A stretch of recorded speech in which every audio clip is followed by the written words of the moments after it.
दुनिया में किसकी है keep peace quiet. Keeping Keep performance? quiet. जी कहना sir. If you are a disciplined soldier, keep quiet. I didn't interfere. You also better not interfere.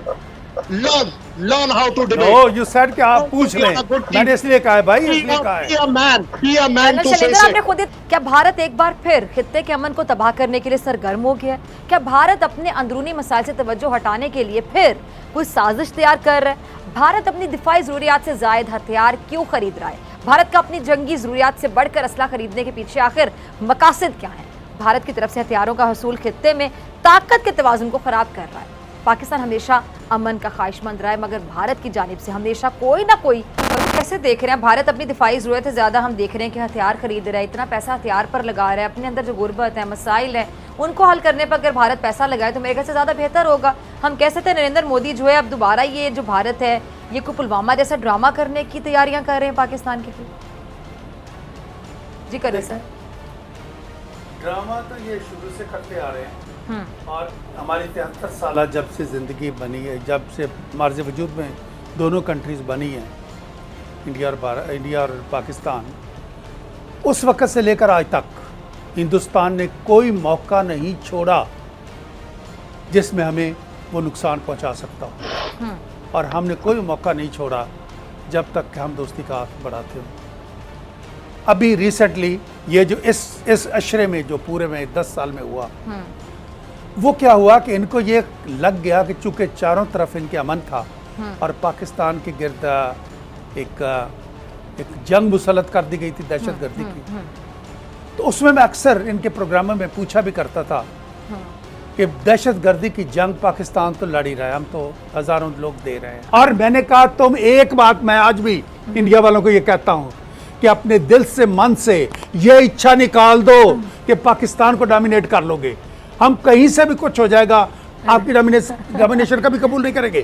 कि 7 गुनी बड़ी आबादी, 7 गुना बड़ी आर्मी, 7 गुना बड़ी इकोनॉमी, और 73 साल में आप इतना फर्क हम पे नहीं डाल सके। 7 गुना बड़ा जब 7 गुना छोटा अपने आप को डिफेंड इस हद तक कर लेता है, ये उसकी बहुत बड़ी जीत होती है। ठीक है जी। और इनको समझना चाहिए।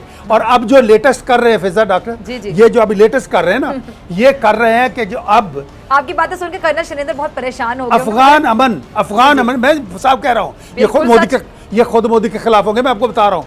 अच्छा अब बात क्या है, मोदी के खिलाफ को बोल नहीं ना सकता, जिस बेचारे ने हिंदुस्तान में रहना ना, ये अपनी इनका तो मीडिया नहीं बोल सकता। अभी देखिए मैं आपको बता रहा हूँ, अफगानिस्तान में अब अमन लाना चाहते हैं, जो मायदे हो रहे हैं उनको सबोताज करने के लिए भारत सबसे आगे है। क्यों आगे है? सिर्फ इसलिए कि वहां पर ये चलना चाहिए कि पाकिस्तान की तरह आग लगनी चाहिए। एक चीज याद रखें, अफगानिस्तान में सिर्फ एक पहले हिंदू कुश है और कुछ नहीं आपका। हिंदू कुश एक पहाड़ का नाम है, बहुत सारे जो हिंदुओं के मरने के बना था, दूसरा ना बनवा लेना। ठीक है कर्नल शैलेंद्र साहब, मेरे ख्याल से मुझे सवाल पूछने की जरूरत नहीं, बहुत सी बातें कर्नल फारूक ने आपके सामने रख दी हैं। क्या जवाब है आपके पास बतौर हिंदुस्तानी? जय Hind, thank you very much. आपने हमें अपने शो में अपने विचार देने का मौका दिया है। 2-4 चीज़ों से स्टार्ट करेंगे जैसे जैसे वो आई हैं। सबसे पहली बात, डॉक्टर फिजा साहब का बिल्कुल बढ़िया बयान है कि इतना पैसा हम किसी गोला बारूद या लड़ाई की चीज़ों के लिए खर्च नहीं करना चाहिए।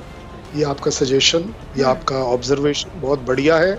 हर कंट्री को ये ज़रूर देखना चाहिए, लेकिन साथ ही साथ मैं आपको बोलूँगा कि ये जो भी हथियारों पर पैसा खर्च रहे हैं उसमें ये डिक्लेयर्ड पॉलिसी रही है कि Pakistan is not our enemy, we have a better enemy. So हमें हमारे साइज़ के हिसाब से, हमारे एडवर्सरी के हिसाब से तैयार रहना पड़ता है, ये हमारी मजबूरी है।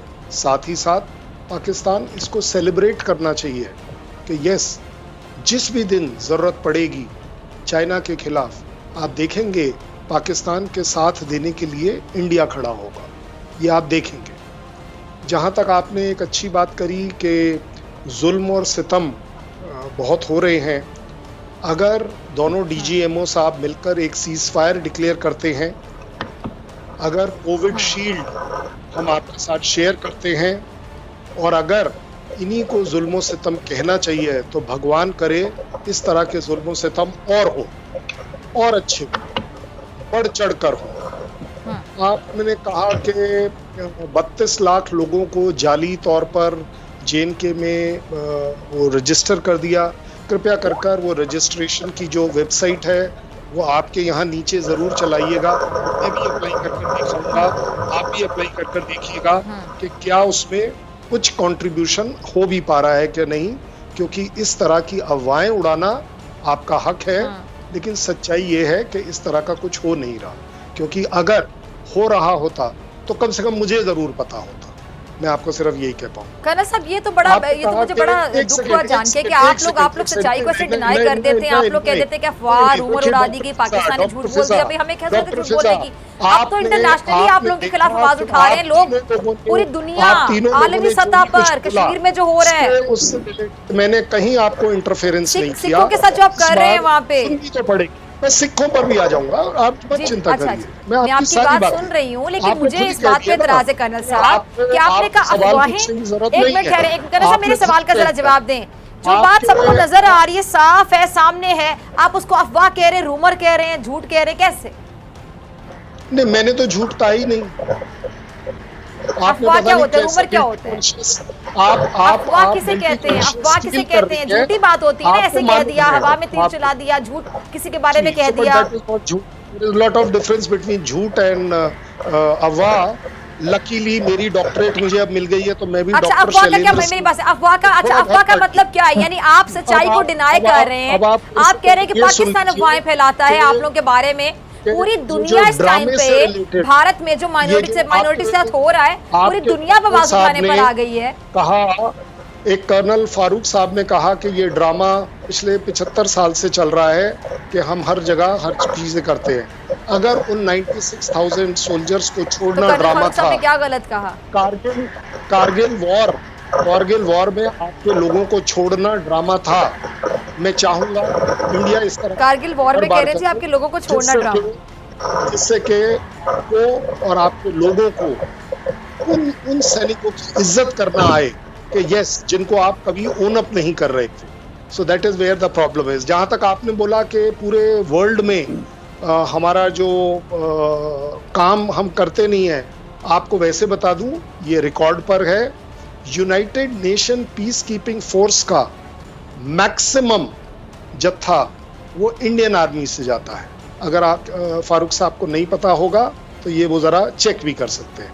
आपने एक और अच्छी बात करी कि आप देख लें कि परफॉर्मेंस किसकी दुनिया में किसकी peace keeping performance. If you are a disciplined soldier, keep quiet.